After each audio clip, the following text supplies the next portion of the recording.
Donc, en janvier 75, à une voix de majorité, ça s'appellera l'amendement Vallon, la République est proclamée en France.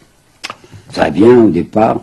En 79, il y a quelque chose d'embêtant, c'est qu'on avait pensé qu'à cause de la répression de la commune, les idées socialistes étaient écrasées. Et voilà qu'en 79, le marxisme reparaît en France, avec un nommé Jules Guesde.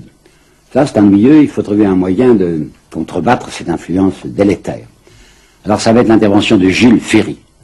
Quand on dit le mot Jules Ferry aux Français d'aujourd'hui, ils pensent école laïque, et c'est vrai. Jules Ferry, en effet, a établi des choses que je trouvais indispensables, à savoir l'enseignement primaire, obligatoire, il faut que tous les enfants aillent à l'école, hein, qui soit gratuit, c'est donc excellent, et qui soit neutre.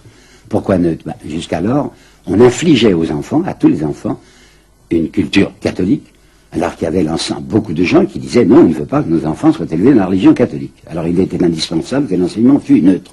Bon, tout ça, en apparence, est parfait. Mais il faut comprendre l'arrière-pensée de M. Jules Ferry. En 1850, on avait déjà fait une loi d'enseignement, ça s'appelait la loi Fallou. Cette loi Fallou avait mis pratiquement l'enseignement total de la France sous le contrôle du clergé.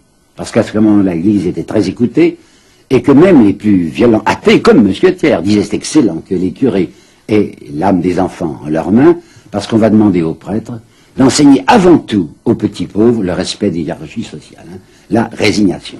Alors c'est amusant de penser que les pires athées, Victor Hugo disait, ce sont les athées de la nuance catholique, qui sont tout à fait méprisants à l'égard du christianisme, disent c'est excellent qu'il y ait encore des imbéciles qui y croient, et ça avait marché pendant un certain nombre d'années. Mais ça c'est 1850. Hein.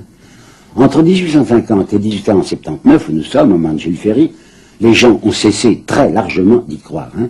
Il y a eu une déchristianisation énorme en France. Alors on ne peut plus compter sur les curés pour se faire obéir. C'est pourquoi il va inventer, Jules Ferry, un nouveau corps d'instituteurs.